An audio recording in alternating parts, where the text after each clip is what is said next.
You know, it is no secret that Google dominates local search. And for retailers to be found in a local Google search, optimizing and participating with your Google Business Profile page is an absolute must.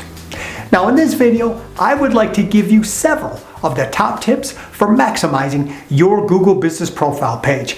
And the very first thing that you are going to need to do after you claim and verify your page is to click on that Edit Profile button and make sure all of your content and your information is complete. You know, local search results favor the most up-to-date content that is relevant for what its users are searching for. And if you are providing complete, detailed, and up-to-date information, you are going to be a lot easier to be found in a local search. So if Google is asking you to fill out a particular section, take the time to fill it out.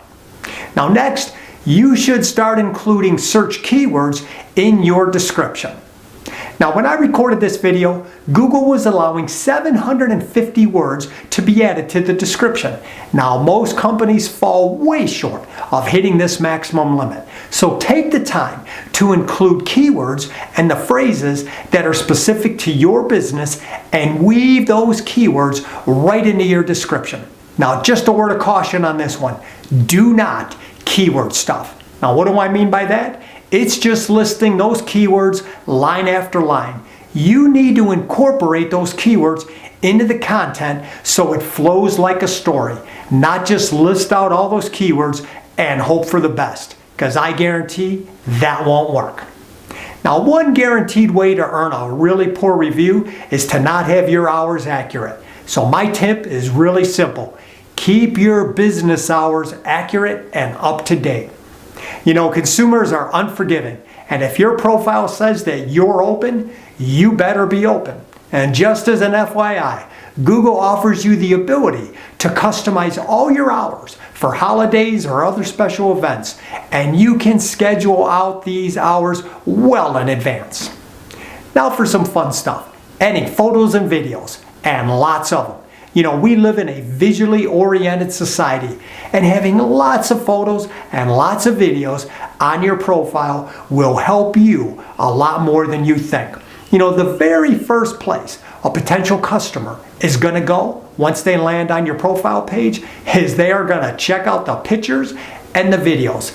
Profile pages that have a lot of up-to-date photos and videos receive 35% more click-throughs to their websites and 42% more requests for driving directions.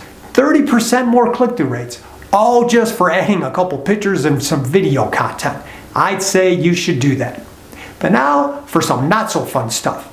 You are going to have to respond to your customer reviews, especially the bad ones. You know, interacting with customers by responding to their reviews illustrates to everyone that your business values your customers and the feedback that they are giving you. Now, both current and future customers are paying a lot of attention to reviews and how you are responding to them. And when it comes to a negative review, people are watching really closely to see what you are doing to fix a customer's problem. Now, if you feel that it's a fake or a spam review, go ahead, hit that flag, report it to Google, and just maybe it will disappear. But now my next tip, you need to start making regular and consistent posts. You know, Google lives off fresh, current, relevant content. And the post feature is where you will feed this content. You can publish offers, events, products, services, sales events, and have them show up right on your profile page. These posts let you actively engage with your audience, and it'll help keep your presence fresh on Google. Now, by regularly participating and updating your Google Business Profile page, you will make your store stand out and a lot easier to be found online while people are searching for you, and you'll be generating high quality traffic and potential customers and sending them over to your website. And now I will just wrap it up with this. You know, many consumers will make their decision on where to shop based entirely off your Google Business Profile page. Well, my advice, get involved, keep your page up to date, and get found on Google, and you can do it for free.